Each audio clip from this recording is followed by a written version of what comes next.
Ooh, welcome one, welcome all to episode 265 of the Xbox Expansion Pass, recorded on Saturday, March 1st, 2025. I am your host, Luke Lohr, the InsipidGhost. On today's episode, I am joined, as always, by my co-host, Intrepid Captain Logan. Good to see you, sir. Today, thanks, man. Today, we're going to be discussing my review of Monster Hunter Wilds. Fable has been delayed to 2026, and there is bombshell news of WB Games closing multiple studios and canceling multiple projects. As always, we hope you enjoy the show. Logan, we like to start the show by offering words of kindness, those who have made our gaming weeks better. But first, how are you, my friend? I'm good. I am an ant slayer. I don't like to brag, but I have murdered many, many ants, both in real life and in Grounded recently. And just want to say, I feel pretty proud of myself. I've got a pretty strong ant club made from the body parts of my slain, and I tend to smack orb weavers pretty hard with them. Making some ventures out into the world. I think I'm gonna go explore like a couple pesticide areas and kill some more bugs. I can easily take down a wolf spider, if I needed to. But other than that, how you doing, buddy? I'm good. To decode what you're saying, you're playing Grounded and having a good time. Yeah, it's surprisingly a lot of depth to that game. I remember when it came to Xbox Game Preview and we're like, oh god, Obsidian, they're making a game and it's not even Honey, I Shrunk the Kids. What are they doing? Well, turns out that game's actually pretty awesome as far as like a survival game. So I've been playing a fair amount of that and having a really good time with it. But I've been neglecting all my other service games as a result of that, as well as something that I can't talk about, but everyone will find out on March 3rd what I've been up to. So been playing that and neglecting the TMNT event that's going on in Call of Duty right now, which I'm kind of like, I gotta. Has it started? It started yesterday. I have not gotten a chance to jump in. I really want to get the Foot Soldiers and possibly Splinter. I just hope it's one of those like just play the games and you get through it, as opposed to one of those like go pick up the little weird things that come off of people that die, as if I'm that type of player. Right. Yeah.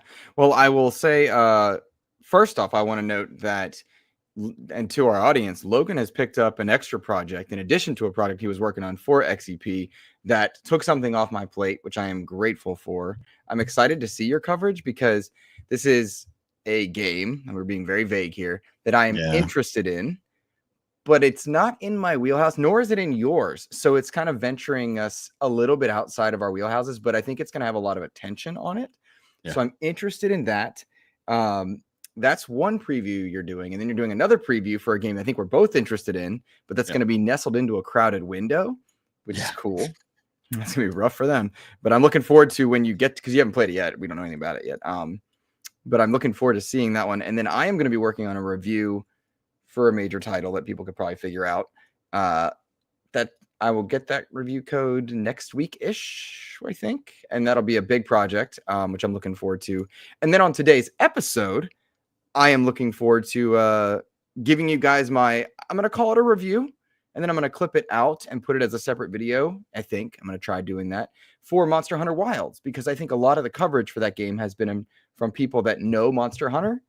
And as a result, I think there's an audience that is curious, should they go into it? And so I'm going to talk about that later in today's episode. So yeah, we've been burning the candle at both ends on XEP, trying to raise money to get to SGF, trying to bring better content to our channel. And we're putting in the work, man. I'm proud of us one way or another. We're missing titles that we won't get to actually like try out as well too. I mean, this preview that I'm doing now, the preview that's coming up next week, there's already like one game that I can think of that I'm like, I don't have time to be able to jump in and review, and it's a game that I actually want to like review and play through and stuff. And I'm like, well, dang, it just don't have the opportunity. And I think I know which one I'll have to check which big game you're getting soon. Because if it's the one I'm thinking of, then I'm gonna be like, I want that one too. I am putting that in the chat for you. Oh, okay. I get to yeah. Dang it. See, I wanted. Did you want that one too? Yeah. I'll ask. I will ask. No problem. But yeah, it's busy, man, and it's not even slowing down. Like looking at March now that we've gotten like into March, Frag Mm-hmm. Split Fiction, so we Mm-hmm. get 1 and 2 HD remaster, Assassin's Creed Shadows, Tales of the Shire got delayed. Uh Mm-hmm. Fall, First Berserker Kazan. That's just what we have like on the list. Like that doesn't even include what got announced this week and stuff. So Mm-hmm. it's crazy just how Yeah. many games are coming out. And all of that, Worthy games, like notable ones. yeah, like, and Yeah. that's just to speak on the games that like are people have been excited for, that we've seen coverage on, that like are have been in announcements and stuff like that. And it makes me wonder, man, like I'm surprised more studios are willing to put out games in this time frame in this year, considering how busy this year is, which Yeah. makes me think like, maybe something should move out to 2026. Well, lucky for you, and you're in. I see what you're doing, sir. Yeah. I do want to give a quick words of kindness, real quick, on two fronts. One, the Nerd Chat. I know we shout them out often; they're friends of ours and whatnot. But they celebrated episode 200, big Yeah. milestone. Very proud of them. I see. Let's see who's in our chat. I see X Bacon Gaming in the chat today. It's good to see them. Congrats on 200. Good to see Rick Davis in the chat. Everyone. Rick, spreading the nerd last night was enjoyable. I watched him and Silking It and our friend Alex from SG. Great episode there. I see Kevin Ainsworth in chat. Listened to his episode yesterday and this morning a bit while I was doing some stuff. So good to see them. Of course, A Chick in the house. Good to see you. And that's your grounded partner and partner in real life. I'm trying to make that sound cool with whatever. Significant cool. other girlfriend. Yeah. Partner, I was trying to make want. that like flow. It didn't flow.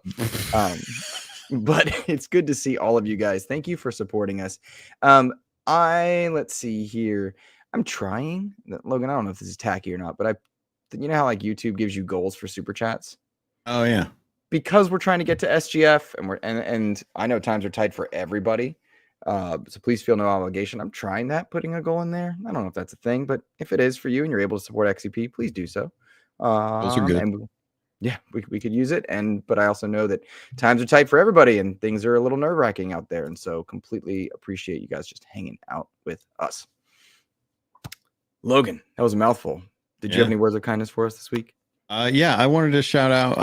Well, there's been a few people. First off, shout out you and Jason Schreier for the awesome interview that you guys did this week. That was really cool. I was a little bummed that my questions didn't get answered, but I think it's one of those like, it'd be nice to know, but it's not like a pertinent question. So I'm not like super bummed by it. I don't know if you could tell. I'll jump in, interrupt you, and I apologize because I know I'm going fast. I don't know if you could tell, but the line of questioning was not what I had planned. Like I had planned out, of course, the whole interview, and it was not how I had planned it. It didn't go how I had planned it.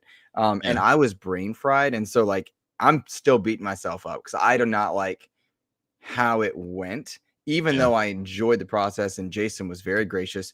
But even partway through, I could tell he got news. Like you could tell he got something, a project that was immediate and his attention. He was being very polite and gracious to me because he gave me more time than he had offered. He'd offered me 30 minutes. He gave me like 45, 50. So I appreciated that, but I could tell he was trying to handle something breaking or on his end. And so I know I was brain fried and I had your question, Joe's question, a couple of our Discord people had asked us stuff and I just couldn't get there and I felt terrible. But it just went a different direction. And so I did my best, guys. I hope you enjoy it. I hope it's good content. People really, because I'm still beating myself up. It was still a good interview. I enjoyed the interview. I was watching it live and stuff, and I could definitely feel that. But at the same time, I was also thinking like, this is how interviews go. Sometimes like topics come up and you're able to like just go with the flow and stuff like that. And sometimes that's where, you have those good moments, but it's one of those situations where like, you could have had like no questions and still had a really good interview with him because he's eloquent. He knows, how to kind of like, he knows enough information about his craft and his trade that he could speak to anyone about it at any point in time. So it was nice to have that interview. I know he's been doing the rounds and stuff like that, but for me, I was glad at the fact that he actually confirmed a couple things for us that were in the interview that I was like, oh, that's nice. But yeah, shout out to you. Shout out to Jason. I also want to shout out Arlo, who, if you guys don't know, Arlo is a content creator on YouTube. Doesn't do too much streaming, but mainly covers Nintendo news. And I like to shout them out because Muppet? they are the Muppet one. Yeah, it's like a blue Muppet. Okay. And the person who like kind of helped create the concept of Arlo passed away recently. And it was really kind of sad to see, like, oh, you know, we have one less luminary in the world of like creating Muppets and puppeteers and stuff like that. So shout out to Arlo for the years and years of content that he's been making around Nintendo. He's a very interesting guy. I actually got to meet him out in Sacramento like a few years ago. Went out to like a small gaming convention, met up with him, got to, you know, like talk to him a little bit about content creation and stuff. And then that was it. But, you know, ever since then, he just blown up as far as like content creators go. And it was really just kind of sad to see, like, you know, one of the people's that he knew that was like an inspiration for his like content passed away recently. So shout out to him and the work that he puts in, but also the people that come up with interesting ways to deliver news, or at least communicate with people in a way that is more family friendly, that does kind of bring some levity to what we deal with on a regular basis, which always feels like doom and gloom for gaming news and stuff like that. You know, it always feels like there's less reason to be excited about games because everyone's going to try and attack it for one reason. And he's one of those people that just is out there trying to do his best to keep things light, bright, and fun. I put the link there in the live chat for anybody that wants to check out his content. I am familiar with Arlo and enjoy their content as well. Nice. Yeah, heart goes out to them. Right? Yeah, for sure. Whew. Well, Logan, you alluded to a very crowded window in 2025. And if only some of those developers would take some things off our plate and move their game to 2026. Nice. Craig Duncan, former head of Rare, current Xbox bigwig, heard you, acknowledged your pain, and said, yep, specifically you, my friend. Also, nice. An ally, I'm just seeing in your name, an ally of Tron. Yes. You should keep your eye on XEP in the next few weeks. Oh, good. Just saying. Yeah, there you go. In an interview with Official Xbox Podcast, former Rare boss and head of Xbox Game Studios, Craig Duncan, shared that Fable is now moving out of 2025 and into 2026. He said, quote, "We're really excited about its progress and where Playground Games are. We previously announced Fable as 2025. We're actually going to give Fable more time. It's going to ship in 2026 now. While I know that while I know that's maybe not the news people want to hear, what I want to assure people is that it's definitely worth the wait," end quote. So on the surface level, hey, good to see Kay Asante in the house. Talked to him this morning, right now, actually. The news of Fable being delayed, I'm amused because it's not even the biggest news of the week, thanks to other reporting on WB. But two, I found myself unbothered by this news. Not bothered by it in the slightest. And I've read up on some things, listened to some people, talked to some people behind the scenes, and I am not bothered by the fact that Fable is being delayed. What are your thoughts? I after seeing because they released a little bit of gameplay for it, which kind of showed off some of the environments and just a little bit of like stuff that happened in there.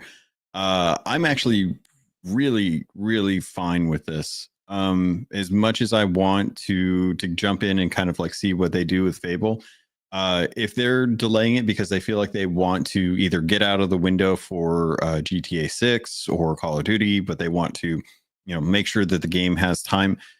This is February. It was due out in like the end of this year. So if they're already coming out and saying like, hey, you know, we might as well just push it out to 2026. It's not like it's a couple months away and we're having to delay it. So there's not like any hyper anticipation for it at the moment. It might as well have just been delayed, you know, last year. And we just find out that like, okay, well, they're projecting that it's going to be in 2026. I don't feel like it's so soon that I was already like getting the hype train rolling for this. So I'm fine with that. I would rather they have time to work on it for as long as they need, and kind of express that for most games if I get the opportunity. I don't think there's been a time where a game's been delayed and I'm like, I can't believe they did this. This is ridiculous. Give me the game now. I want to play the version of it where I don't have to download sorry, I want to play the version of it that's not finished and I have to download 15 gigs at day one to be able to complete everything. I agree here. By the way, good shout out to TKO Asante in the chat, and with him comes SJ, Adedotune, Web, Dave in the house. Good to see you. SJ in the house, Sathius. Let's see here. Somar showing up for us, and of course, Beans hanging out with us. The influx of people. Hello, welcome. Good to see you guys. Thank you for being here. And as Web Dave says, hit that like button. Support us. We appreciate you guys. Logan, I'm in agreement in so many ways. And for me, when I think about Fable, seeing what they're trying to do, I'm just at peace with the Xbox catalog right now. I want to run you through some titles. All right. I want to give you a list of games. I'm going to include Indiana Jones in this one for two reasons. One, it was the tail end of 2025. So, it had less than a month on market before 2026 rolled, or sorry, 2025 rolled around, end of 24, pardon me. So I'm Indiana Jones, Ninja Gaiden 2 Black, Avowed, South of Midnight, Ninja Gaiden 4, Call of Duty, Forza Horizon 5 on PlayStation, and Doom the Dark Ages. All of those are coming around, but also in the slate of upcoming Xbox released titles. Blade, Towerborn, Fable, Perfect Dark, Everwild, Clockwork Revolution, State of Decay 3, Contraband. Xbox has got a lot cooking at the moment. Doing a lot of stuff. Outer Worlds 2, I forgot. There are two remasters that one is a quietly known secret, being an Elder Scrolls title, and then the other one that is consistently showing up, and I don't know if it's content creators doing it or people leaking, but Gears of War's collection refresh, something in the Gears pantheon that is not E-Day, which I can include in that list also. Xbox has so much set to come out that I am unbothered by the fact that we have Fable being delayed to 2026. Yeah, and it's one of those things that, given even like at this moment, we were just talking about how there are games that we want to review that we don't have time to review because we're already invested in other previews or other reviews at the moment. 2025 is shaping up to be a very packed year for games. And most of those are all going to be something that eventually makes their way to other consoles or are making their way to consoles like for the first time that are moving away from like Xbox as well too. So I'm happy to see that there are just a plethora of games to be able to choose from, depending on what kind of gameplay style you're into. And honestly, with something like Fable is going to be a big project. It's a return to a franchise that we've has been long established on Xbox. Would not surprise me if this was something that they were giving time to so that they could try and do a day and date drop with PlayStation as well. I think that would be something that would help recover costs or at least earn them some money if they wanted to do that, because at the moment that seems like the thing to do. That seems like what everyone is trying to accomplish here is how can we make a game that costs hundreds of millions of dollars? How can we ensure that we are getting a return on the investment there? A good game can be a good game. A great studio can be a great studio. But if it's not making money, we're already seeing that it's not enough that the game does well with sales, does well with reviews, and reaches an audience on the ecosystem that it's currently at. I feel like this is Microsoft taking a look at Fable and saying like, okay, we need to try and give this the best opportunity that we can. And Xbox is known at this point for this generation to delay their games, sometimes for better, sometimes for worse. But at the end of the day, if it's like Miyamoto said, a delayed game is a delayed game is a delayed game. So like I'm looking forward to Fable when we get it, but I'm just hoping that this time is invested in ensuring that the polish is there, because it's something that I've missed from a lot of studios that I used to hold in high regard when it comes to that aspect. Rick Davis in chat says it sounds like a likely day and date release on Fable for Fable on PS5 contributed to the delay. Reading between the lines, I've seen this speculated out far and wide, from smaller content creators up to profound AAA journalists. I don't know the answer. I don't know that anybody publicly knows the answer, but it is long since established that Xbox is a multi-platform publisher, and it's very likely that Fable is going to be day and date on PlayStation. I wonder if the PlayStation 5 release contributes to it, but I don't think that is the sole purpose. The reality is, at least in my mind, after having to close Tango Gameworks, after closing Arcane, with Redfall disappointing, with Starfield not being what they want, having a delay of Halo Infinite for a year, a game that was supposed to launch and propel the Xbox Series devices into the next generation, that largely I would argue that Halo Infinite's delay and subsequent lack of hit really did hurt the Xbox Series sales for consoles. They need to get things right. They need to get things right. And Fable is a franchise that if it doesn't land, if it doesn't hit and hit big, like 85 plus Metacritic and above, then I doubt we see Fable come back for a long time.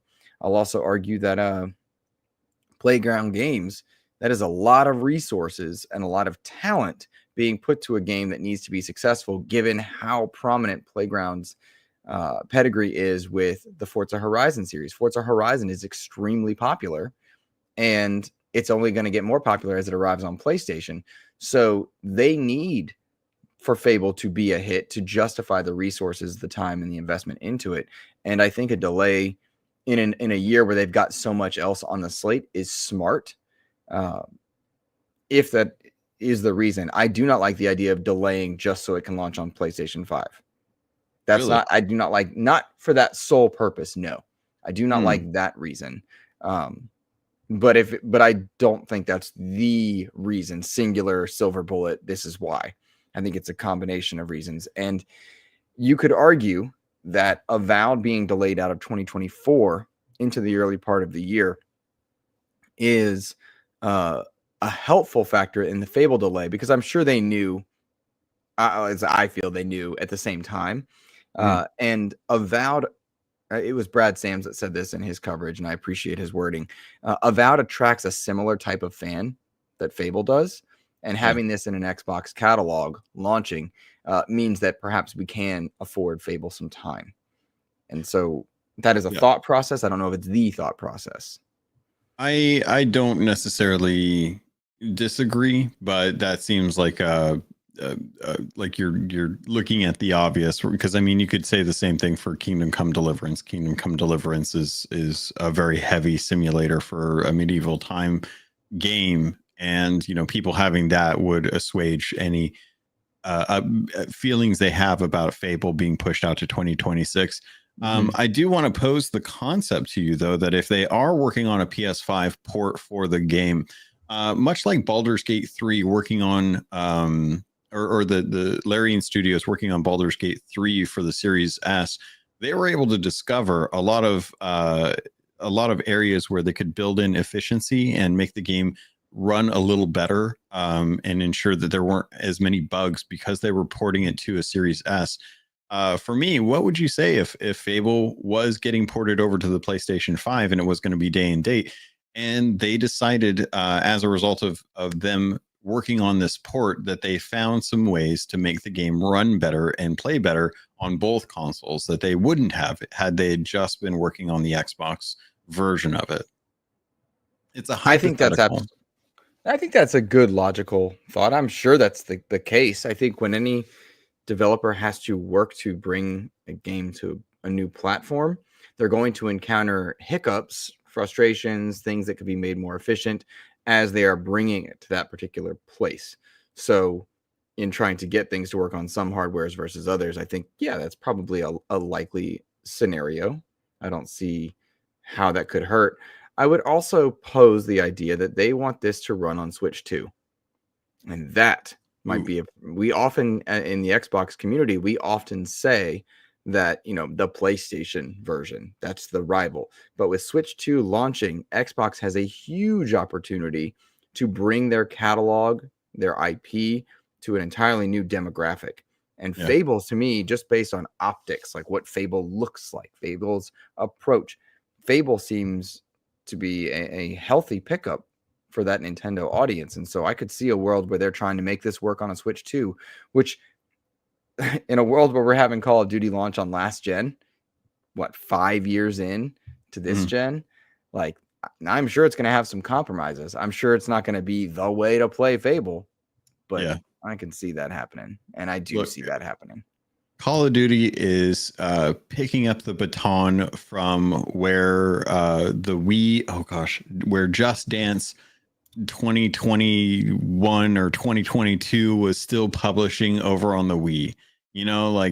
This is, I mean, we joke about how Call of Duty is going to be still publishing their game on the current or like last gen hardware. But to be perfectly honest, people are still playing games from that console generation anyway. So should we really care whether or not like Call of Duty isn't getting the true benefits of like current gen hardware by developing for it, as opposed to having to like have like a lower version that plays on last gen consoles when everyone's still just playing Fortnite, Call of Duty Warzone, and like Minecraft and Roblox and stuff. Like, most people are playing free to play games, and most of those free to play games are old games anyway. GTA 5, right?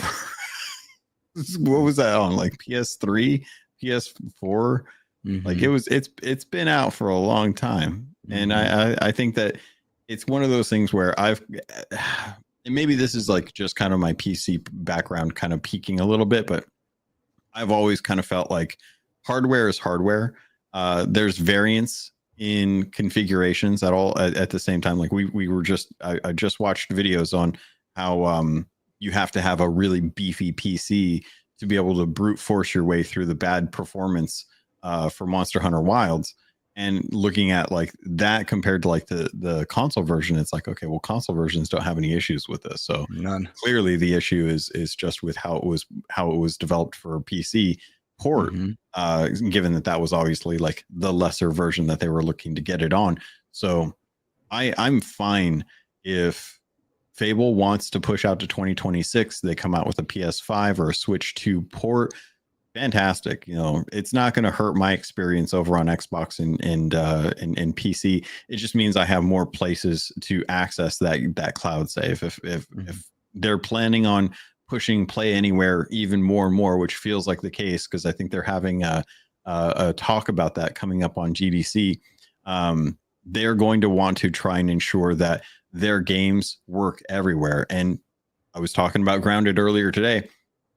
A-Chick and I were just talking about how the potential for her having it on her Switch would still allow us to play, both me on PC and Xbox and her on the Switch, because she's going to be traveling, to still be able to jump in and actually like have that experience, be able to continue like our work through with the campaign. So yeah, Fable getting delayed, I think, is a good thing for everyone if it's something that is going to bring that game to other people. Because with, like you mentioned, Forza Horizon 5 being brought over to PlayStation 5, Playground Games is now going to be a studio for PlayStation gamers to watch. If they're impressed with Forza Horizon 5, if they think that content is good, they can look at that, draw correlations to Fable. And if Fable comes out and does well because it's optimized for all the different consoles, now you've got a group of people who are like excited for PlayStation, for Playground Games. And I'm all for that, because that just ensures that studio is going to be able to continue working on projects and developing games that really do hit well and that people enjoy and that people get access to regardless of where they're at. Agreed. I fully agree.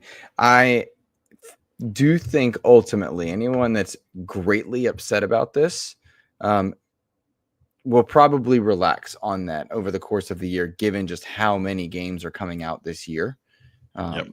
I really do think that in a world of single player games like Fable, you got a lot on your plate, especially if that's where you live, because live service games are taking so much of the attention. Matt Piscatello on Kind of Funny, and then just in general, his reporting consistently points out that live service games are basically eating the lunch of the industry and probably a detriment in some ways to new games being made.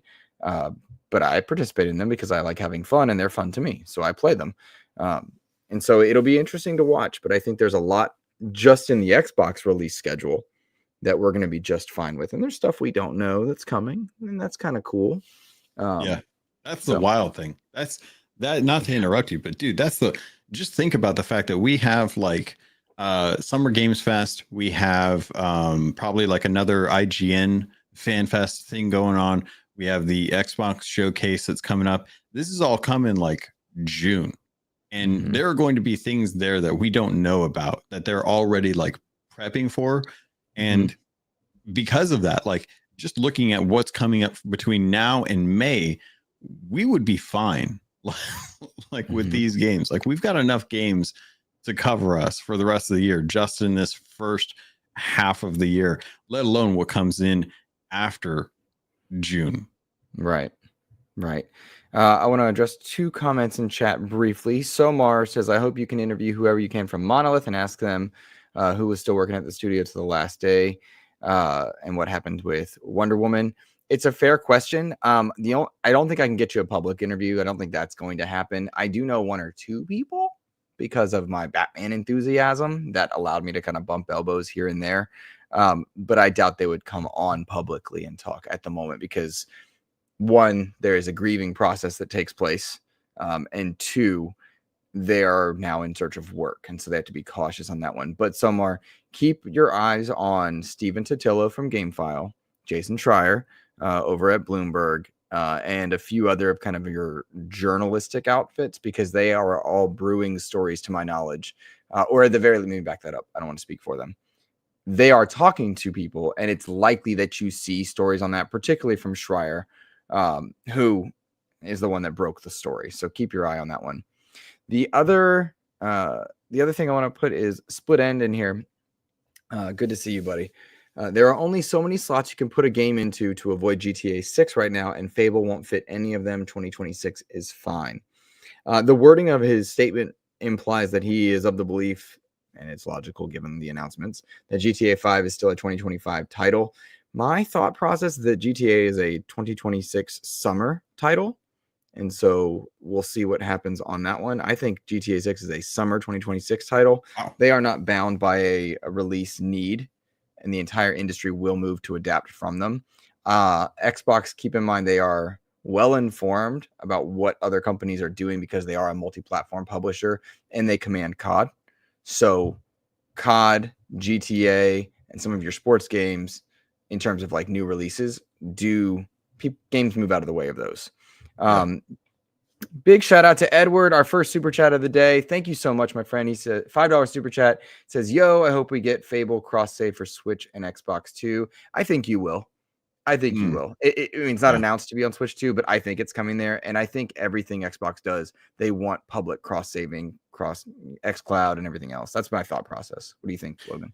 I think that's fair to say. Like, and especially given the way that Xbox is moving right now, if they are looking to publish on other platforms as well, giving the studio more time to ensure that they've built in cross save and cross progression, I guess would be the best way to kind of go about it. That I do hope that that's the case, because the closer and closer we get to a Switch 2, the more and more I hate myself, because I keep feeling that itch of like, oh, that's a Switch. I got an OLED. I'm fine. I've got, a really beautiful screen. It's not even going to have an OLED screen. But then I'm looking at it and I'm like, well, what if they put a Zelda on there? What if they put like Game Pass on there? What would I think then? And I'm like, well, then I don't know if I care about an Xbox handheld, because I'll just get everything on the Switch. But yeah, I think it would be great.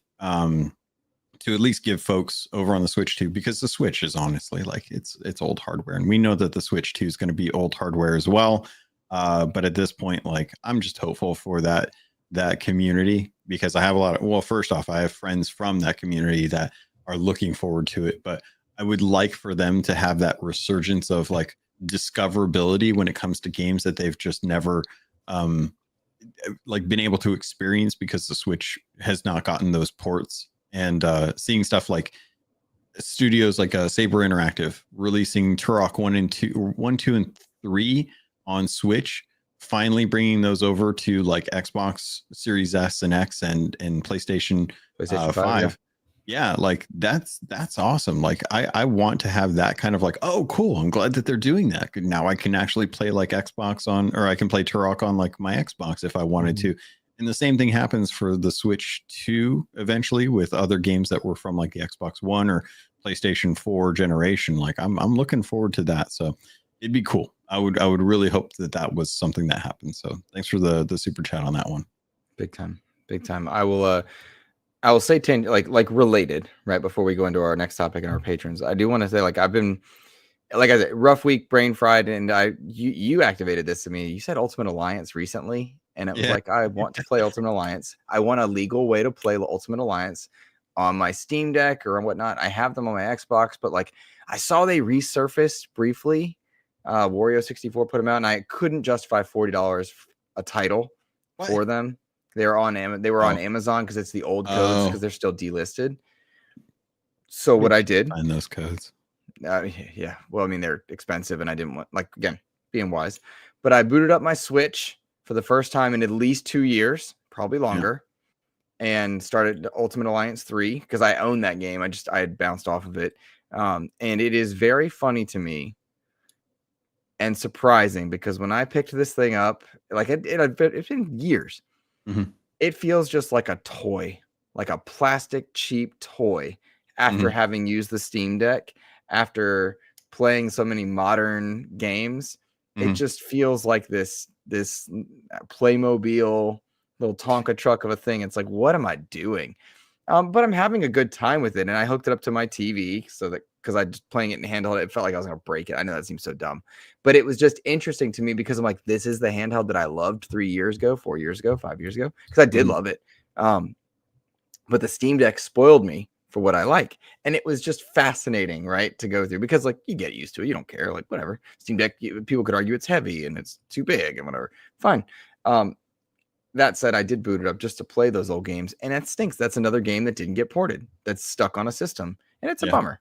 It's a bummer, because games should live in multiple places, and that's an attitude I have more recently, right? It's a more recent attitude, probably because with the Xbox expansion pass covering Xbox, and now they're going everywhere. Yeah, I'm totally fine with it. It's I love my OLED. I think that my Zelda OLED back here is fantastic. I use it to jump into Animal Crossing from time to time. I would love to have more justification, like to use it more frequently. I'm going to be I'm going to be trying to do a review for the Logitech G Cloud that I've had for a long time. I don't use that in and about my apartment the way I was expecting to.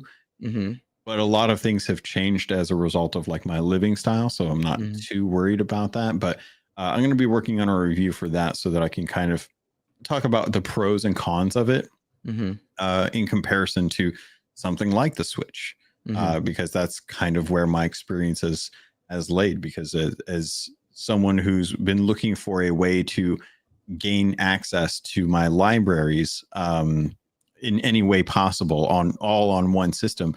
And I'll shout out Split End here. Comment says, wouldn't Game Pass on a Switch 2 kill an Xbox handheld?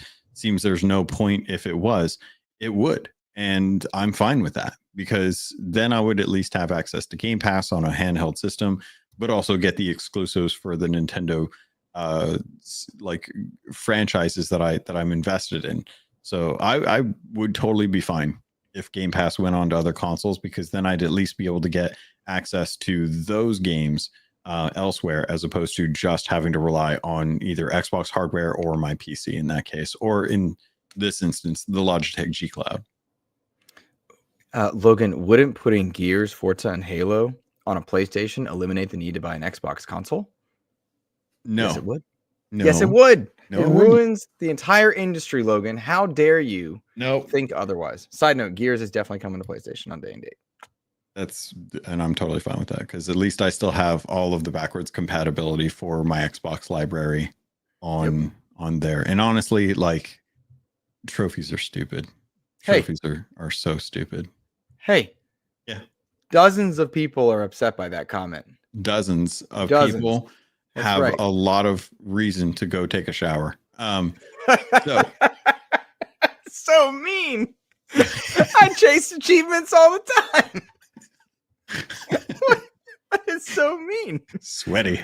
Oh, Sweaty. man. Sorry, let me just scroll back up to the top. Let's see. 2024's theme: games aren't work. Get out of the achievement mindset. Just enjoy it. Remember how you ruined God of War Ragnarok for your damn trophies? I didn't do that. That wasn't me. That's Bacon. I didn't. No. Well, no, you ruined God of War Ragnarok because I had FOMO. That's what I wanted to be able to talk about it. And that game has so many pacing problems that if you're trying to not have FOMO and you're trying to rush through, you're breaking the already bad pacing. That's the difference. That's the difference. Ragnarok is not nearly as good as the original due to pacing, not gameplay.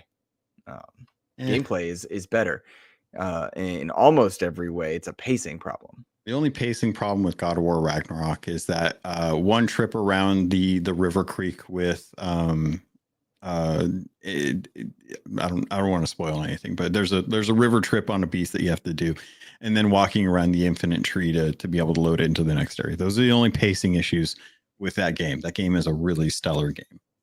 Anyway, we're getting way off track here, and don't we have like people to thank? Aren't there like people who are not like trophy hunters that we have to thank?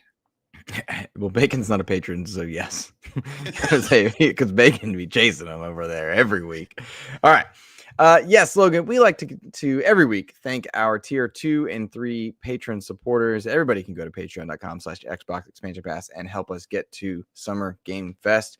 If that's not your jam, of course, the memberships over on YouTube are also appreciated. But we thank our tier 2 and 3 shout outs out loud. Last week we got to announce that we had 3 new patrons, Omen, Jesse Martinez, and Jesse Prius. Just want to thank them one more time. I'm going to go ahead and read their names out loud, and then Logan, you get to decide, are we talking WB or Monster Hunter Wilds? I'll let you decide that one whilst I read our patrons. A huge thank you to Omen, Jesse Martinez, Jesse Prius, Fado, Aaron G, Nick Bentley, The Scarecrow, Ken Rosing, Fabian Winkler, Regis Stella the Brony Pirate, Rob Frawley II, Tao Zochi, Nicholas Johnson, Randall Thor 19, African, Game Positive, Jam Pack Sam, Rick Davis, Matt Valdez, Red Beast, Dano 12, DJ Hero, Brendan Myers, aka The Winter Gamer, the Lord Sir Master James Suddy, and Sony's VP of Marketing, Kevin Butler. Thank you guys for supporting XEP over at patreon.com/Xbox Expansion Pass.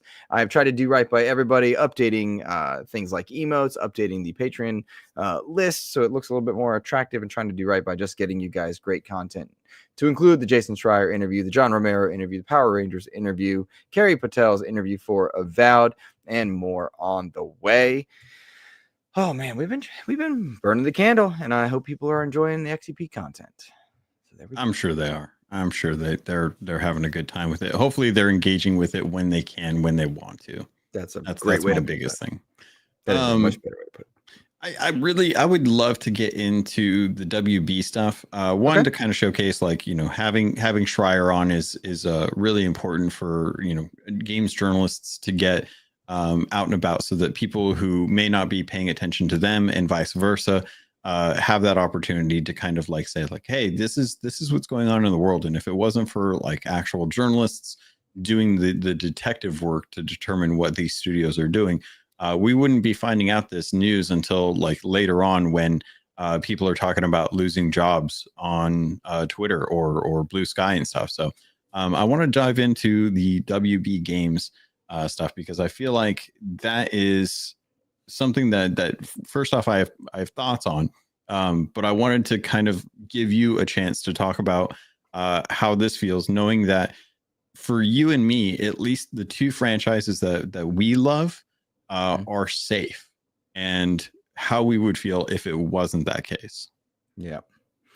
Whew. Well, earlier this week, Jason Schreier broke the news that WB would be closing multiple studios to include Monolith Games, famous for Shadow of War, Shadow of Mordor, Player First Games, which they acquired, I think, less than a year ago, and Warner Brothers Games San Diego. It was JB Perrette, the head of games and streaming for WB, who stated, quote, "The quality of too many of our releases has really missed the mark. We need to make some substantial changes to our portfolio team structure if we are to commit to necessary resources to a fewer but bigger franchises strategy.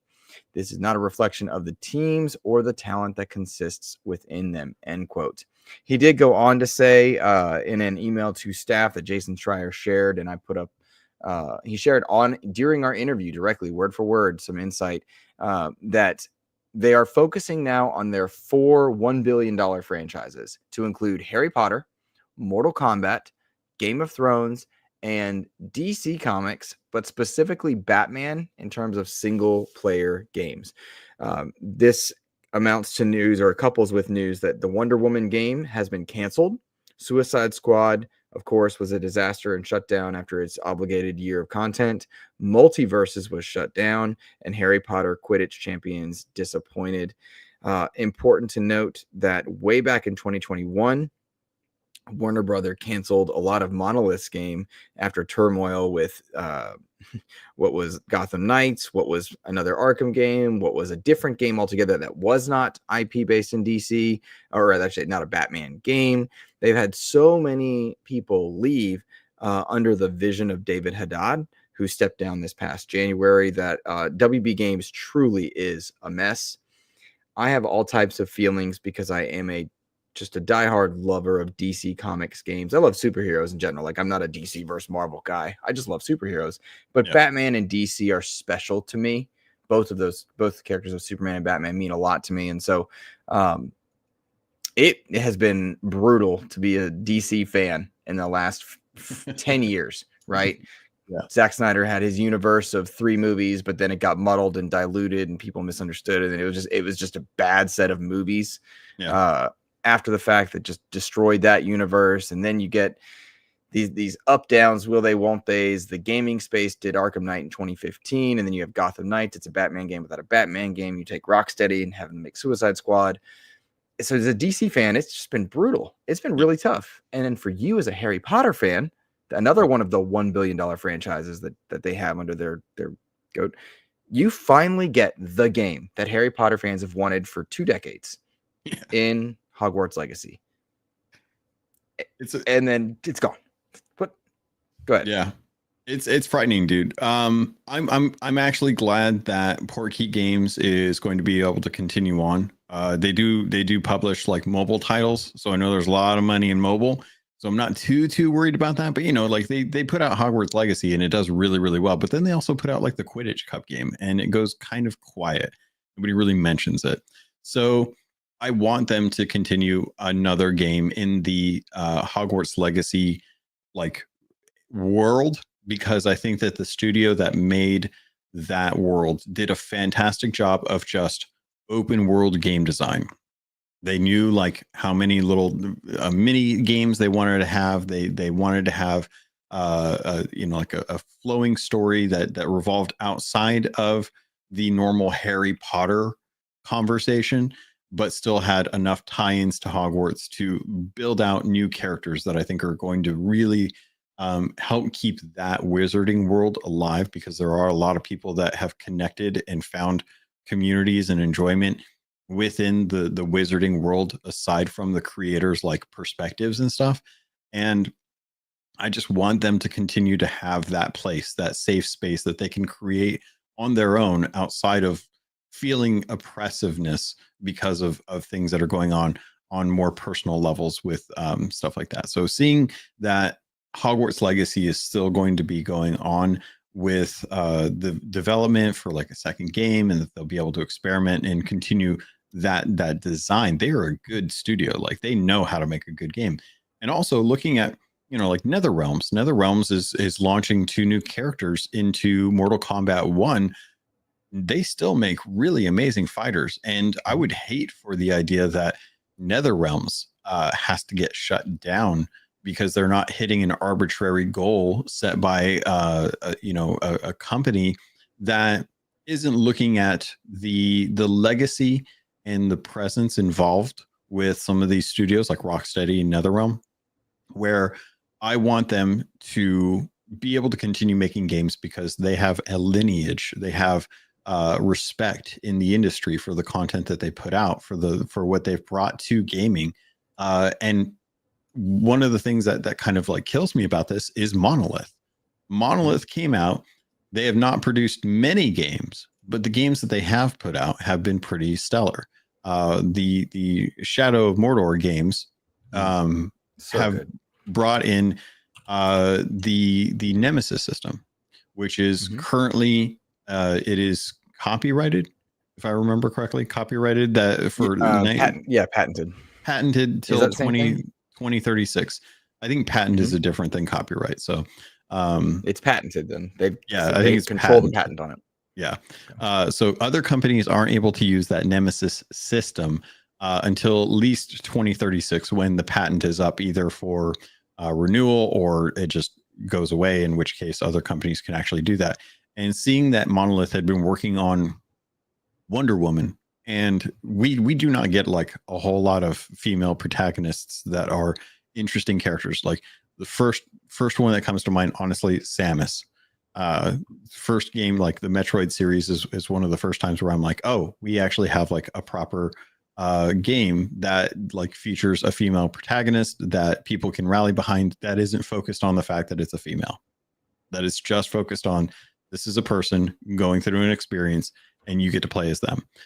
And I was really looking forward to seeing that, because we're also getting the Black Panther game later on that is like another step away from the norm. Like we have Batman games, and as much as I want more Batman games, I know that those are a staple, that we will hopefully just continue to get those. It seems like we've got away from making Batman games. And honestly, given that Kevin Conroy is no longer with us, I would not blame anyone for saying like, look, there's no more Batman. Like we had a good Batman. You have feelings. Okay. Well, no, right. It's more like a genuine point that needs to be made. Yeah. We just got Arkham Shadow. Got over 1 million people. They brought in Roger Craig Smith, who did the voice in Arkham Origins, and it's still part of that same universe that Kevin Conroy inhabited. True. So I do just want that as a note of logic there. That's fair. All. Also, I think of him as Sonic, not Batman, but that's personal. Either way, he's done 2 Batman games in that same universe is why. I mean, honestly, like having Roger Craig Smith do Batman is totally fine for me, because I genuinely, he is a true talent when it comes to voice acting. He is one of those guys that kind of falls in line with some of the old school like voices that would cover a huge range. And I'm blanking on the guy's name, but he did like most of the WB cartoons back in the day. Like his son is actually like out there as like a content creator for video games as well too. But I'm blanking on what his name is, so I'll skip it for now. But I like the fact that we were going to get something like Wonder Woman, a franchise that has had one good movie, one bad movie, and unfortunately for Wonder Woman, unfortunately for Wonder Woman, that does not like bode well for the franchise. And it's like, well, we had a really awesome Wonder Woman, like we had a really good Wonder Woman. Like bad writing and a bad movie should not kill that franchise. Agreed. And having that in a video game would have given us an opportunity to be like, hey, look, Wonder Woman is still a very. I will also argue, no one asked for a Wonder Woman game. And I do not put it on I do appreciate, particularly recognizing, this kind of calls back to the Schreier discussion that he and I had, but I will acknowledge that as being a blonde hair, blue eyed white male, most privileged demographic. But I see a lot of female led games do quite well, and I love and celebrate them. Everything small, like Flintlock was a good recent example, right? Mhm. To Tomb Raider as being a big one. Samus, I think, is an old hat example, but I think there are a lot of them. And I'm not Mhm. dunking on anything. I just think that to loop this to connect the dots here, I don't know who asked for a Wonder Woman game at the expense of some of the other more popular heroes. And I was going to play it day one, DC, excited, Yeah. Monolith, talented studio. The part that sucks for me is I don't know that was the best franchise to build on, because now this game's gone. I don't know what else is in the hopper. You're returning to old hat stuff with Batman, but also these developers now have nothing on their resume as a title released, because the last time that Monolith had put out a game was in 2017. 2017. That's 8 years ago. So how Yeah. many years are gone from their resumes, from their slate? Monolith needed to put out something and they didn't. Yeah. And I'm not dunking on them. Like, obviously, Monolith's leadership left. There was a lot of reasons for it. But as a studio, that sucks. And just quick note, they made Tron 2.0, which Rick Davis was asking about earlier in the episode. Yeah. So. Yeah, which is a shame too, because I have not played Tron 2.0. I have the collectors for Tron Evolution. There's a lot of Tron that I want to get into. But I will say, like, and like Mike Bithell has picked up the torch for Tron franchises. He released a kind of like a visual novel on Switch recently, or I guess it was a couple years ago at this point. That brought in Tron. Tron like 3 is eventually coming out, even though I cannot stand what's his name for even touching the Jared franchise. Leto.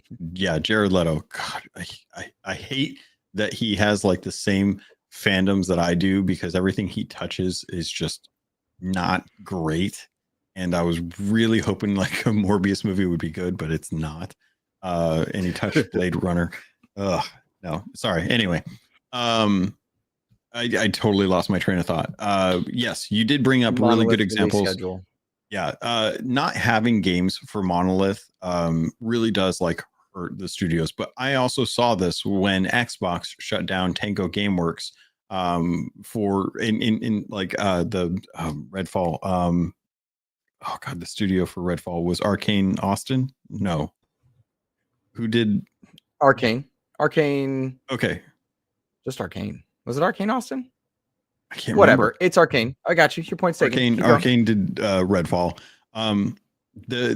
I understand why they're doing this. They're trying to shore up a lot of the studios that aren't as good, or they're good, but they're not productive. They're not bringing in income. They're trying to find areas where stuff isn't ready to go, and they need to try and get something out, and they can't do that. And a lot of that comes down to bad management. And I always go back to this: the buck stops at the person who's at the top there. If Sea of Thieves isn't doing well, that is the executive producer's fault.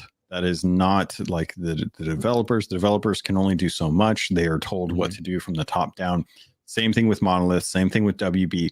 Every single time we find out that one of these companies is being shuttered or a game is being canceled, it is because of mismanagement. If you had better management in there, you'd be getting games like Fable. You'd be getting games like Call of Duty. You'd be getting games like World of Warcraft. Like World of Warcraft was hurting for a long time. They got new people in there. It's doing a lot better. So you get the right people up into these studios, and you can actually have them make the games that they want to make, have the proper expectations on what these games should be, and stop letting like numbers people's make the calls on creative projects. May I want to read a quote from SJ in chat. It says, Schreier shared that Monolith was trying to get a game greenlit, but the WB execs kept leading them on without actually approving anything. You are absolutely right. He gave them what was called the Hollywood no. Schreier shared this on a Kind of Funny interview, that they kept leading them on. Hey, we'll get back to you. We'll talk about it, and never bringing it up. And that is no way for a franchise or an IP to be successful.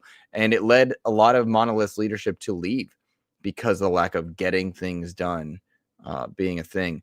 Very very disappointed by all of this news for a number of reasons, and I'm just sad to see so much talent be wasted, because I think that's the word, is wasted.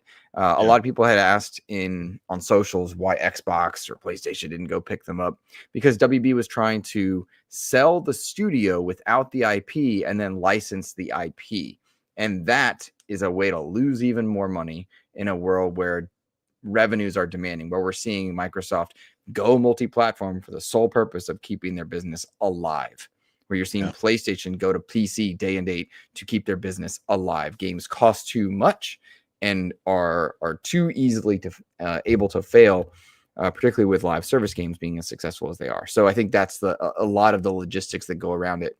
But it is disappointing because Lord of the Rings, Shadow of War, and Shadow of Mordor are a great franchise to love on. Harry Potter has a plethora of possibilities that can be done. DC Comics has far more characters that could exist with a Batman-like system. Like, I would have loved a world where you go around a city with a nemesis system, stop gang leaders, and sway people to your cause, get information from them, like Batman, Green Arrow, the Gotham Knights system. Gotham Knights may have been very shallow, but the setup was there for something more, and you could tell, despite the pivots away from live service. And this consistently rumored, non-existent Superman game, anyone that continues to say it's a boring character is not thinking creatively enough, I feel, because there are a lot of things that could be done. And when I look at Suicide Squad, Rocksteady's leadership may have truly failed, and the directions from on high to create a live service may have failed, but the gameplay was smooth, and that Metropolis was wonderfully well done. To fly around that world as Superman in a focused single-player-led game would have been lovely. To exist in that world as another character, would have been very cool. And so I feel like that responsibility from David Haddad truly was let down by him. I'm glad he's gone. But I hope that however, is able to head up these projects, they are able to capitalize on the talent and let it be something that is well received by people. And this brings me to a bigger point. If you enjoy content from a franchise, from a creator, from a reporter, from anywhere, please support them in every way that you can. People have to purchase these games. People have to play these games, share that they enjoy these games, and not focus on the negative. The same can be said for content creators, for movies, for art. You have to find a way to support it, because they cannot survive on nothing. Is that too big a, did I stretch that too far? No, I understand, like, the sentiment here is we want to try and have content that is pulled from someone that is passionate, and to have that thrive, as opposed to continuously trying to chase the dollar. I think that there's a balance that needs to be had there. But I think the companies that are able to produce the content that they want, and the studios are able to make the games that they want, they just need to find someone who knows how to promote that. They don't need someone who's promoting that to tell them what to make because of what's popular. And that was the biggest flaw, I think, in WB games right now, is that they are having people tell them what is popular and what to make, as opposed to trusting the company that knows how to make a fun experience to find the game that they want to make and to be passionate about that. If you love your job, you're going to wake up loving, it's not going to be a job. You're going to wake up and want to go to work, kind of thing.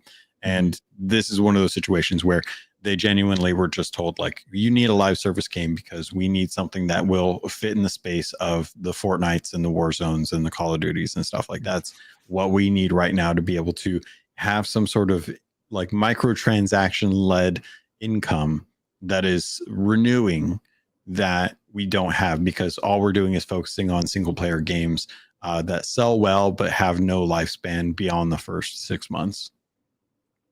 I will point out that, very related to this, Arkham Shadow, VR specific, only one VR headset specific, has over 1 million players, is still releasing content, had stuff added to it, just put out more maps for its Predator challenges, and it's very successful. And it's a matter of resource input and is there demand for it. And that is a relevant thing. That said, it sucks for the people involved. We've not talked about it because I don't think it's the point of our discussion, but the human element of people losing their jobs sucks, especially when there's golden parachutes out there. And so our heart goes out to those people. So. Yeah. Hopefully they're able to find roles with new studios. There's usually a lot of people, like I think, what was it? The Dice Awards was actually, or no, was it the Dice Awards or was it Jeff Keighley's Game Awards was showcasing someone who was actively like being a freelance recruiter for developers who had been laid off it was the Game Awards. Okay. That's what I thought it was. But yeah, there was a really nice shout out to one of the gentlemen. His name is escaping me, unfortunately, even though it was like a few months ago, who was working on trying to get like people who had been laid off from studios closing jobs at other companies and stuff like that. So hopefully that continues. That work is amazingly important for people who are just trying to make a living, because so many studios require you to be on site, and that usually means having to uproot your entire life and move somewhere to be at a studio. And when companies are shuttering studios as swiftly as they are with layoffs and just closures in general, it is a scary thing to want to work in the game industry right now. And I don't blame anyone for being hesitant just based on that precedent alone. Agreed. Very much agree.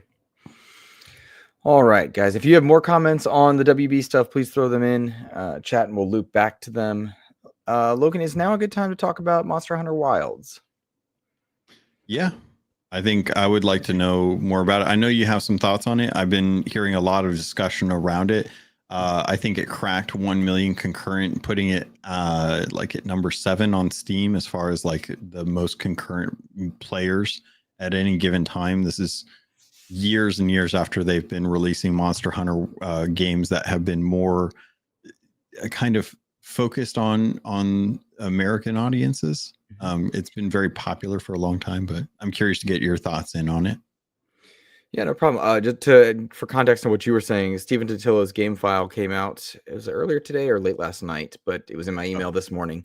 1.3 million people were playing Monster Hunter Wilds on PC at the same time. Yeah, that's wild. Forgive the pun. And this is a franchise that Capcom has reported, Monster Hunter in general, 100 million copies have sold worldwide of Monster Hunter overall. So that's pretty impressive. All right. So I wanted to give insight on my time with Monster Hunter Wilds pre-release and offer essentially a review from someone who has not played Monster Hunter before and who is new to the franchise. I played the game for 20 plus hours prior to its official launch, though my in-game timer does say that it's around 15. So I'm not sure what the disconnect is in there or where it's going, but I know that I've spent 20 plus hours in the game. And as a newcomer to Monster Hunter, this game is simply astounding. Like I will tell you right now that going in, the first thing I noted was how beautiful and smooth this experience was. I was playing on Xbox Series X with no hiccups, no problems, and it showcases one of the most impressive visual designs for a game that I've seen in a long time. I don't necessarily mean that it's unique, just that it's smooth and appropriate. It feels like this is a living world where all of the creatures and monsters that I interacted with were part of an ecosystem that was relevant to them. Each monster or creature interacts with one another. They have effects and impacts on one another, and it looks and feels so natural within that world. Some of the monsters are natural rivals for areas, and if you were, drag, kite one to another area, you will see those two monsters turn on each other and start to battle, and whatever the natural winner would be in nature seems to win out there. And so you can use that as a strategic advantage whilst you are hunting. You can bring one creature over to another and let that creature do damage, cause injuries, and then take advantage of that yourself. Quite unique, though, was when I had two monsters battle it out. I was able to take down both of them in the same session, which I thought was very cool as well. It was really neat also to see that each of the monster designs very much fit to a biome relevant to them. So you have your kind of your standard breadth of biomes, your jungle, your desert, your frozen areas, but the monster designs seem relevant to it. If you were trying to survive in some areas, that were very cold, they would be covered in fur, that kind of stuff. I didn't see spiders in cold areas because it wouldn't have made as much sense. So that was kind of neat.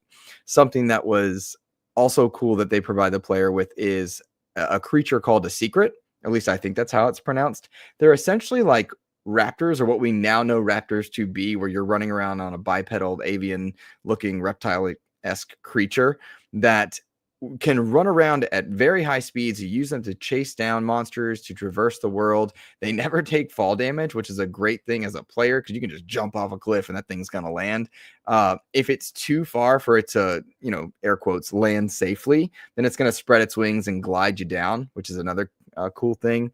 And the secrets themselves can carry supplies and stuff on you. So they're fast, they're efficient, and you can auto tell them where to go, which I think is really great. So kind of like Roach in The Witcher 3, tap a button, it's going to take you to where your objective is, which I think is cool because it looks so good. I got to talk about it, how natural it looks in the world. This thing, super, super neat. I will say that auto travel button was frustrating at times because I would consistently try to turn it off. And there were a couple times where it kept kicking back on, which made whatever I was trying to do, that autopilot trying to take over for me when I wanted to just stop or go through my pouches and whatnot to just find the right materials. That autopilot tried to take over a few times that I didn't want it to, but that could have been user error. Again, I point to, I'm new to Monster Hunter, and that's kind of where the problems started to show up as somebody who is new to the franchise. The actual monster hunting, it was a very mixed bag for me as a new player, and I had a really hard time, and still am having a hard time learning all of these many systems that are in place. I can tell that the developers took time to try to make it more accessible, and more experienced reviewers, people that are entrenched into Monster Hunter, have pointed out to me many times over that this is a game that is more approachable than any other Monster Hunter and is far easier than other Monster Hunters previous. But as someone who's still new to the franchise and tried to review it in a vacuum for the sole purpose of being able to have this conversation with an audience, it was still too much. I was trying to go in and hack and slash my way, and I'm still overwhelmed by it. What I found myself doing, Logan, was going in and looking up videos on older Monster Hunters just to get an idea of how, as a franchise, they want me to go through. And so I will say this: if you are someone who enjoys going through and battling large creatures, causing wounds, breaking armors, taking advantage of those crit hit areas, you're going to have a good time, but you're going to want a Sherpa with you. You're going to want someone to help streamline your experiences, because those many systems, whether it be little things like cooking, not a hard thing to figure out, or preparation, such as like the right type of ammo for a certain area, that plucking off the right resources as you run by on your secret, to figure out how to transfer those items from your current pouch into your secrets pouch to your camp's pouch, back and forth across these three things. There are so many systems in place, and the guidance and the UX, the user experience, the UI, the user interface is so poorly done that as a new player, I was immediately overwhelmed, and still after 20 hours, don't feel comfortable. Maybe I'm an outlier in this, but I strongly feel that if you have no experience in Monster Hunter, you are going to want a Sherpa, a guide, and you're going to need to recognize you'll have to pay attention to these things. None of these systems are bad, mind you, but there's so much to digest that I felt like as a new player, not enough was done to make it what I wanted it to be, to make it more approachable, even though I know they took steps. My understanding, many veteran players find this to be one of the easiest Monster Hunters. They're plowing through this thing in 15 hours, and they're ready for harder, more intense content, which does exist and will be coming down. The standard track line from normal Monster Hunters is to release a game, let it be easy, and then give you DLCs that will kick your tail. And that's fine.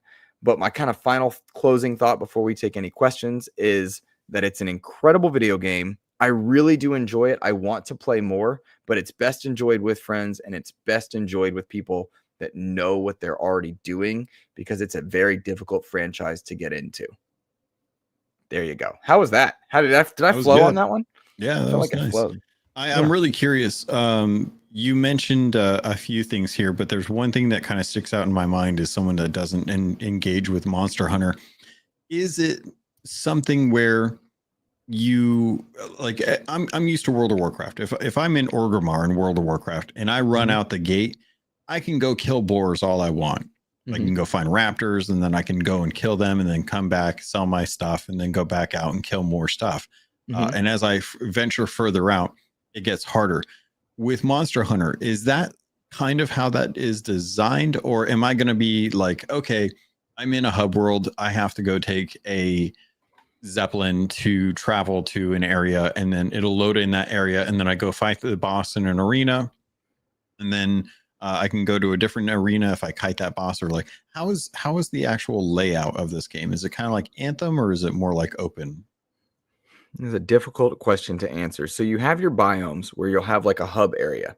And within that biome, think of open zone, perhaps similar to Avowed in some ways for a more modern comparison. Yeah. You have your kind of zones, which are your biomes, desert, frost, whatever it is. And from your hub, you take on contracts for monsters that are in the area, right? Within the story, you're being pushed to certain areas, to certain monsters, but you can pick up contracts that are live from your guilds, and you can join, I believe, 6 guilds simultaneously, which is awesome. So whatever friend group is online, you can jump into them and jump into contracts with them, right? And you can just make that choice, which is great. But if you're playing solo, you just pick active contracts, or you can go back and fight older monsters. And one nice perk of this, it'll tell you this monster takes about 15 minutes to take down. This one's about a 25-minute battle. You get an hour to do it. So if you die, you can go back, heal up, cook, get the right ammo, change your weapon. That all exists within there. But from your hub world, you take your secret. You can either use one of your mini bases that you place out, mini camps, I guess you would call them, or you can just run the gambit of the world till you get where you want to go. And along the way, you can fight little things. You can grab resources along the way at your mini camps, craft more stuff. Some stuff you can craft with you and set it to auto craft. Again, I'll point out that they did things to streamline stuff. So like I had some things set to auto craft. It would auto craft potions for me. But if my pouches got filled, it would send stuff to the secret or back to my mini camp, but I couldn't access some of it at certain times. And then my others, like if the more resources I collected, I would get encumbrance, as it were, not slowing me down too much, though it does happen, but also like I can't pick more and I can't transfer stuff easily. So that was a frustrating part. I understand from hearing other people's reviews now that the game is out that you can customize a lot of this UI user experience in these settings, but as a new guy trying to figure it all out, there was so much. For example, the pause button is 3 menus deep. Why? Why? But you can set it. You can QuickTime. You can like hotkey it on your controller if you want to. But I did not find that very comfortable to set up. And so I genuinely think if you're new to the franchise, it's too much. And you need somebody that's either very tuned in to be able to just figure it out, or someone that can help you along the way. But that's my experience. Maybe I'm an outlier. Maybe it's just I'm built different from it. Let me follow it up with a question that helped me with Avowed. Avowed has different foods that you can craft. You can craft, you've got potions, you've got that will restore your HP and your magic.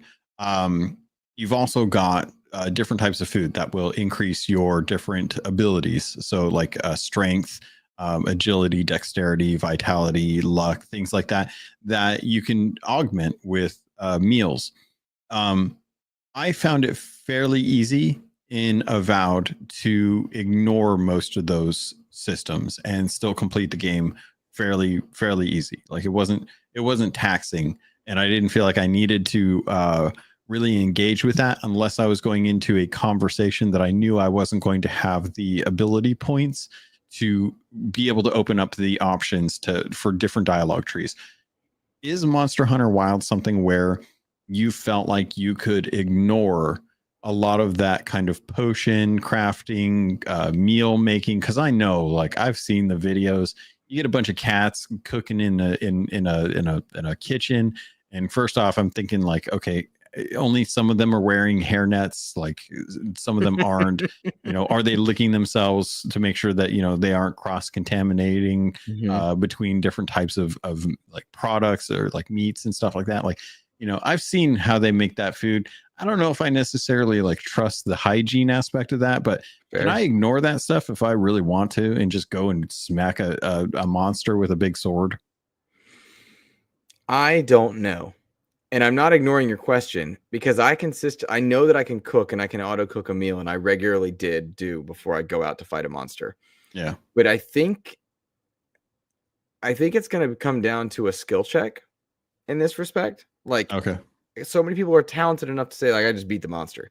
You may not need that extra boost of health, that extra boost of dodging and the extra boost of stamina because you're good at the game.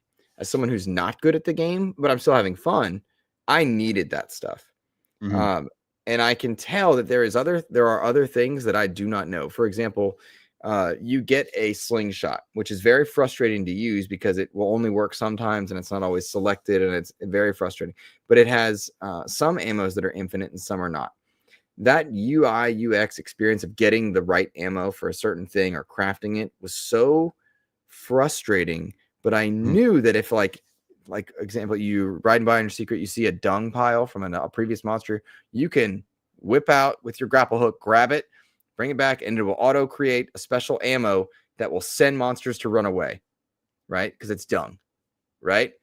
And it'll attract others. So you can kite them with that to a different area. Kind of like the hunters think it's totally cool to put deer urine all over them. What? Like, that is such a complicated system that's not well explained to me that I was just like, I don't know how I can ignore this, but I know that my game would be much easier if I was using the right ammo type or weapon coding or whatnot to handle a certain weapon. I was a sword and shield guy. That's my preferred way. Yeah. In the weapon crafter area, she'll give you recommended weapons, but then you don't have the materials to get them. It doesn't tell you how to get them. Yeah. Or at least I didn't see how. So like, I know that is in there, but I couldn't figure it out as a new player. Maybe I'm just bad. Like, I don't know. Well, that kind of goes into my other question is, once you find like the weapon that you're happy with, do you feel like the game allows you to complete the game, or do you feel like the monsters can be killed and like taken care of with your preferred weapon type? Because I get that there's like multiple weapons in there and stuff. And the one concern I have is that they're going to be like, oh, well, you could kill this Lapidos with a sword and shield, but if you go in with a pole arm, it's going to be a lot. Like, I don't want to be forced into a situation where I think like I'm not going to be able to use the weapon that I'm comfortable with, and have to deal with that. And the other aspect of it is just that there's a lot of the combat that I've seen. I'm very much a diehard MMO guy. Like, I'm used to seeing projections on the ground that tell me this is the bad zone. When I don't have that, Logan, no, have fun. And that's usually when I drop games is when I don't have that. Like, Avowed had some of that, but it was still telegraphed well enough that I was like, okay, this is when I have to do that. Grounded, I'm going through right now, obviously, like a lot of the spiders and bugs have very telegraphed moves, and there's enough pause and time in there that they're like, hey, this is when you should probably put your shield up. So does Monster Hunter allow you to play with the weapon that you want to play with all monsters, or did you find that you were going to have to switch up your weapons to something that you're not as comfortable with to try and deal with a monster because of the way it's designed? In order to switch, you get to have two weapons, air quotes, on you. You have your primary, like I chose sword and shield, so that was my one loadout. My other loadout is on the secret, and you have to jump onto the secret to switch weapons, and it's not fast. So know that part going in. You also have to sharpen every weapon you have because it dulls as you fight. Interesting. Okay. Not difficult, but annoying. I thought annoying. But maybe that's like an active reload to some people and they're cool with it. Cool. No worries. Did you play Elden Ring by chance? I played like a couple hours of Elden Ring, and the time that they wanted me to put in for that game was I just could not understand why people like that game. But yeah. Interesting. I wonder if you had, again, kind of like this, people talking to you, you might have loved it more. That said, what my experience was with Elden Ring, once I found the weapons that I enjoyed, I played with and stuck with those. Now, I might alter here and there for different situations based on what I was enjoying. But yeah, you can go through and use the weapons that you like. Some can parry, some can block, some cannot at all. And so you're going to be dodging in that particular respect. I found the hitboxes a little bit confusing, and I found that blocking had mixed results depending on the monster. Again, that was probably a hitbox thing that wasn't always clear. But you do kind of get indicators on screen for when to block, when to parry, when to go in and hit a critical hit on a wounded spot here and there. And I really liked that part of it. I really enjoyed that. Have you played Dragon's Dogma before? No. Okay. So in Dragon's Dogma, when you get to a big, large monster, you can climb up onto it. Similar to maybe Breath of the Wild, maybe is a good comparison for you. Yeah. It's not quite one-to-one to that. Like climbing onto a big creature, a big thing is not easy, or at least I didn't find it. And I had a hard time predictably landing on the back of a monster when jumping off my secret. But it was still an aspect of it. So I think if you have a weapon set that you like, you can stick with it through there. Gotcha. Yeah, it's an interesting game. I think a lot of it's obviously very popular. I think a lot of people like that challenge. I've found similar enjoyment through games like Horizon Zero Dawn, where you are taking down giant monsters, and you are exposing like weak points. You are dealing like specific types of damage to specific types of robots and stuff in games like that. So like I definitely know that I could be in for a game like that. The difference I think is in the inherent design of the game. Monster Hunter, for all intents and purposes, feels like they are putting systems in that could be done away with if you just ripped out all of those little stat bonuses and just made the game a little more balanced around not having them. The simplicity of going in and actually doing stuff like that, if that's what your intent is, I think would open it up to even more people, and then allow you to kind of like add what's it called? Add more difficulty through design as opposed to stat bonuses, if that makes sense. Like I'd rather more complex monsters that have varied attacks and more interesting like design than, oh, this is just a matter of you having the right food and making sure your weapon is sharp. I think you're onto something there.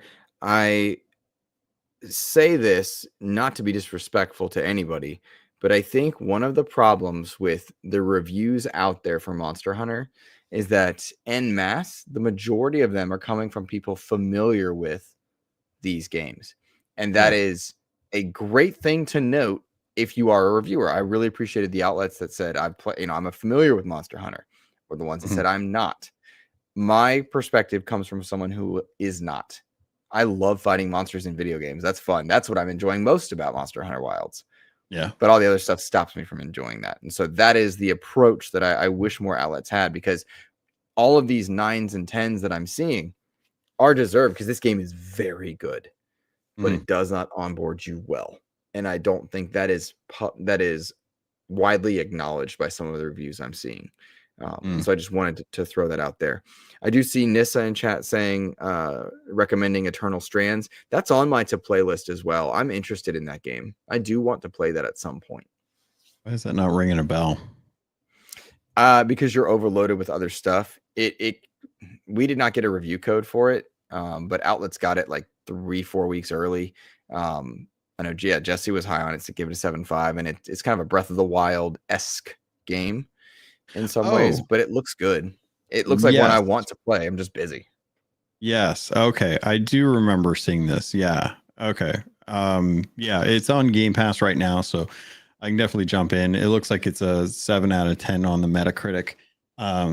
So I remember seeing a little bit about this. Yeah, it's got my interest, but I do not have the bandwidth to be able to jump into this given what I'm jumping into right now. So hopefully later on it's like on the bucket list kind of thing, as well as or not bucket list, backlog, as well as like Flintlock and a couple other games that have been coming out recently. So definitely want to get into it at some point. Just has to be at the right time, and we're already kind of like loaded up right now. So I appreciate the call out on that, because I did actually forget that was a thing.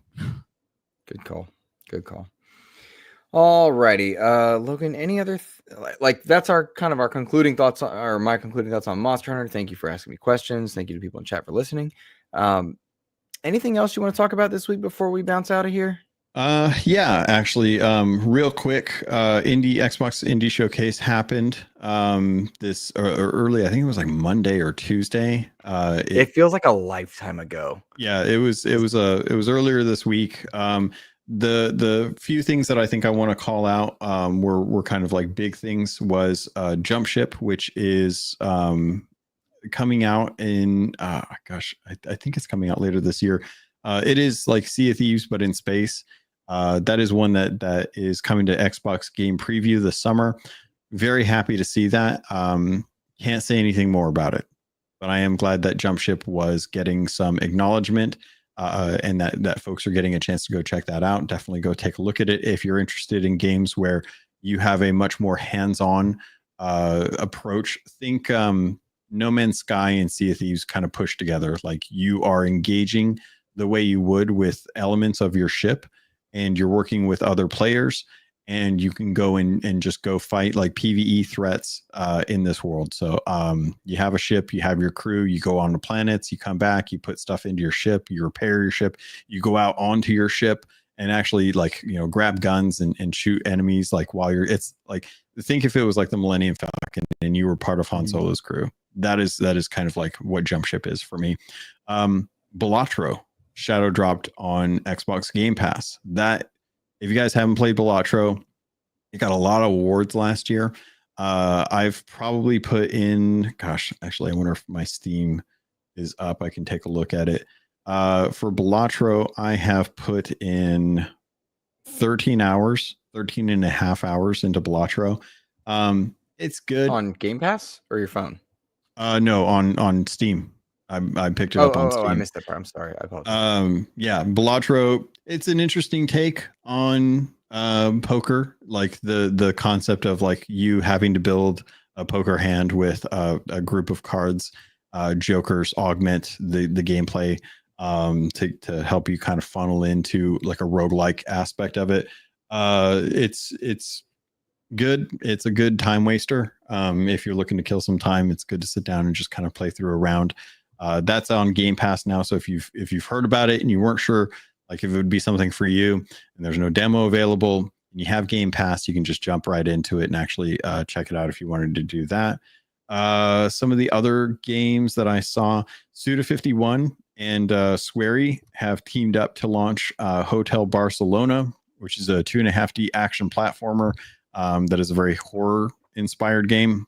Liza P is getting the Overture, which is the new story DLC that's coming out later this year, that they are going to be having Geppetto's puppet encounter a mysterious artifact that transports him back in time to the world of Crate in its final days of grandeur. If you've played Liza P, you understand kind of where that's going in.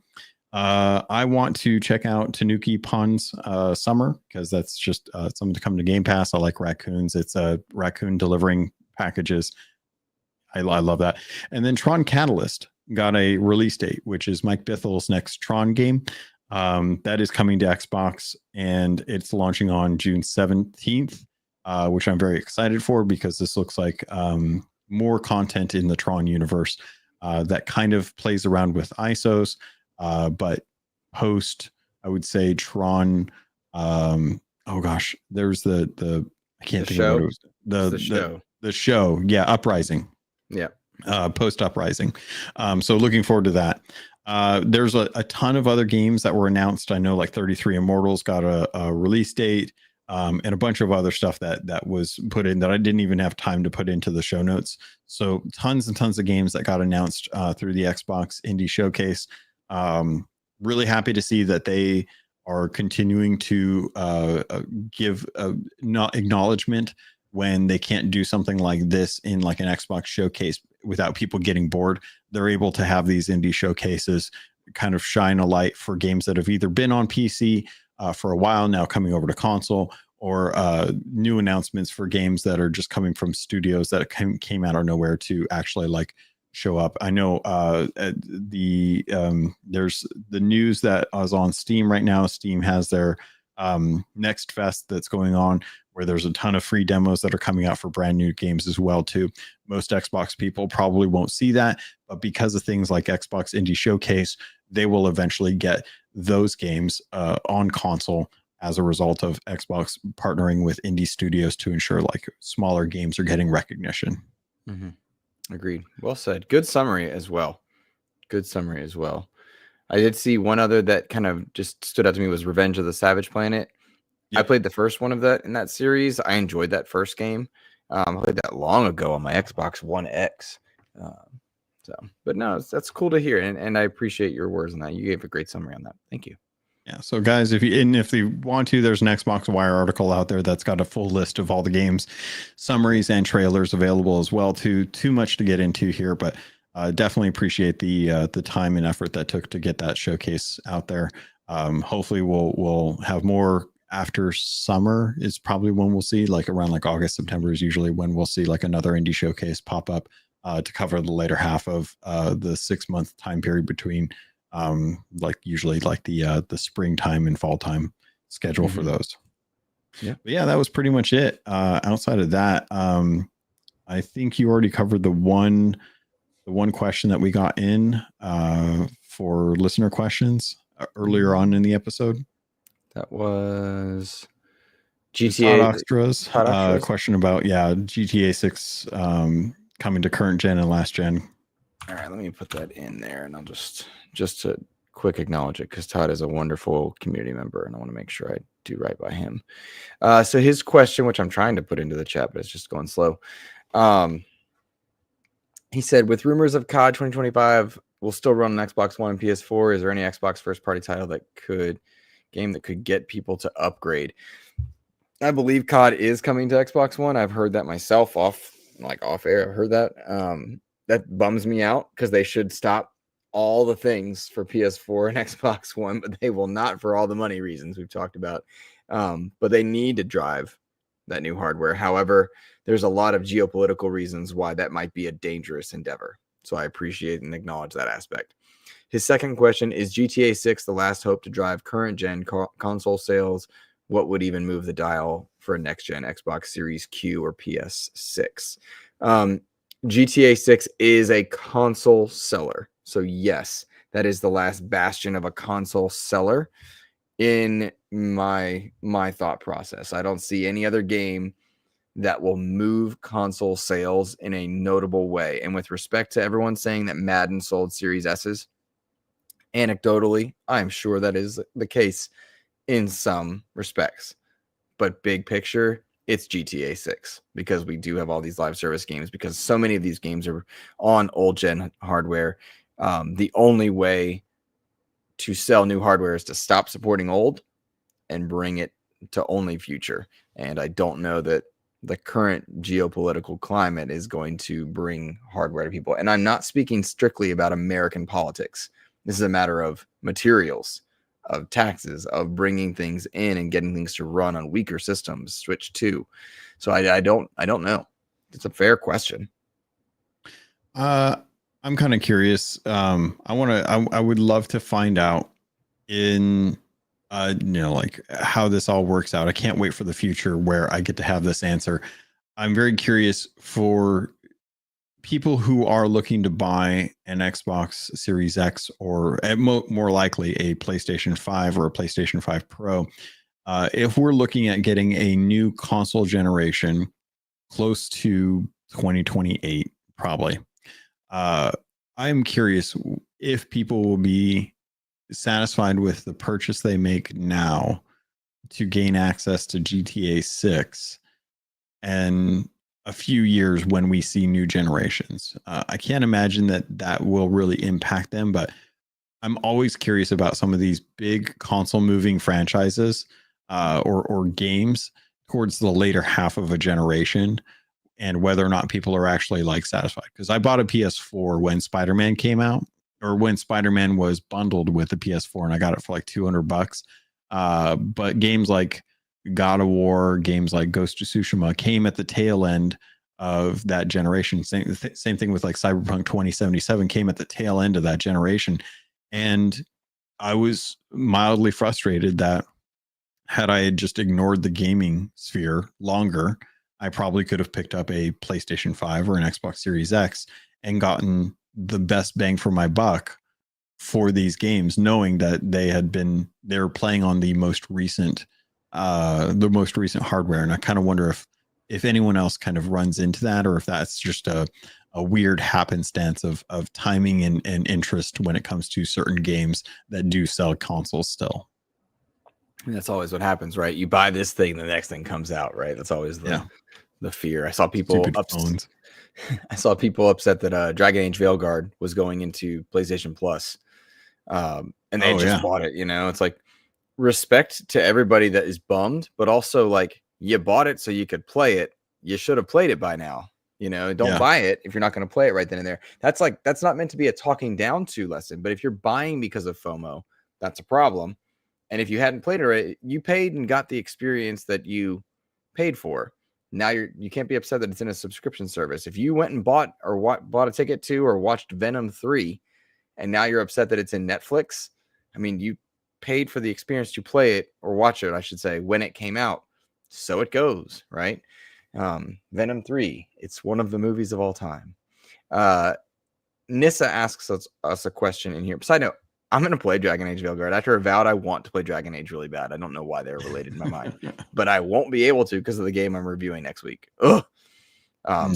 The tough life we lead, Logan. So spoiled we are.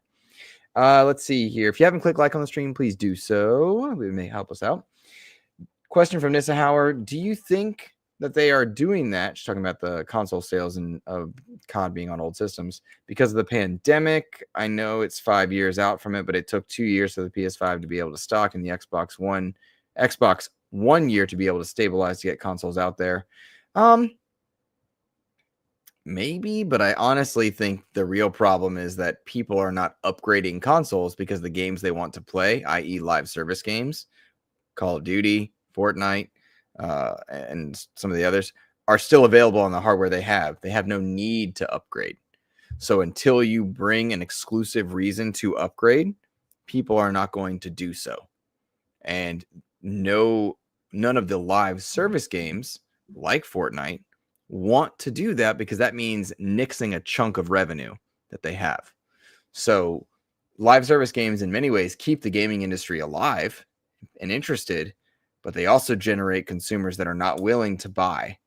And so that is the problem when you have free to play games. Yeah.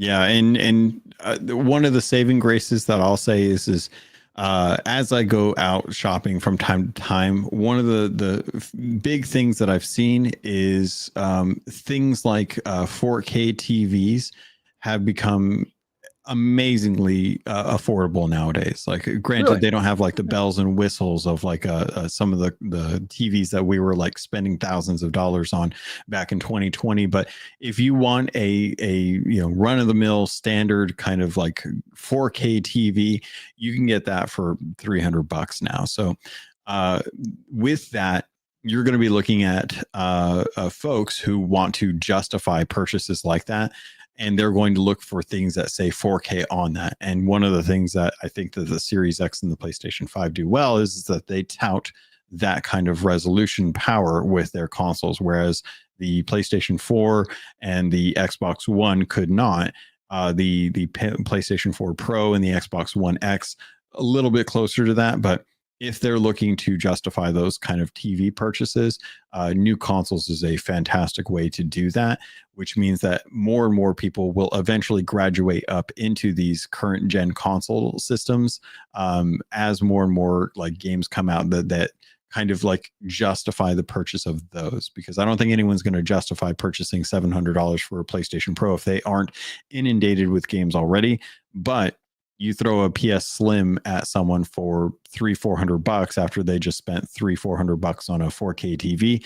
That's a lot more. It's an easier pill to swallow than $500 for the console at launch. You are muted, sir. Agreed.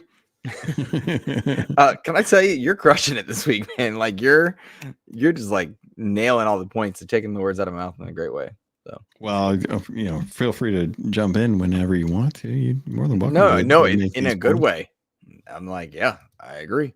Yeah. All right, my friend. I think that is going to do it for us this week. What do you think?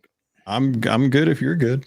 I'm good if you're good. Let's plug what we have. We've talked a lot about our content this whole episode, but you do have some things in the hopper. Is there anything non-XEP you're working on? Sea of Thieves season 15 kicked up. The studio now kind of being led by Drew Stevens, who's not by name, but effectively the executive producer for the game, has been extremely communicative with the community over on X, as well as like videos and stuff like that. They are trying extremely hard to ensure that players understand they feel the pain of the game not feeling stable or running well. They've been doing emergency maintenances on the servers. They have released a lot of new content with season 15, with more to come as they slowly pace out the content to ensure stability as they do minor updates as opposed to large breath one or like big ones. This week on Keelhauled, I'm going to be talking about what is going on with the actual patch notes, how people are running into issues, how those issues are getting addressed by the studio, and just general like game update for folks that might be hearing about Sea of Thieves. So that's coming out on Monday, as well as a preview on XEP for a game that I can't talk about yet. And then later on this week, obviously, I've got another preview that I'll be working on that I think is scheduled for not this week, but next week is I think when we can talk about that. But a lot of good games that I'm working on that I'm honestly part of me wishes like I wasn't, because I'd rather be playing the one that you're reviewing and jumping into that as well. But there's just too many good games right now, and I'm still missing out on stuff like Split Fiction.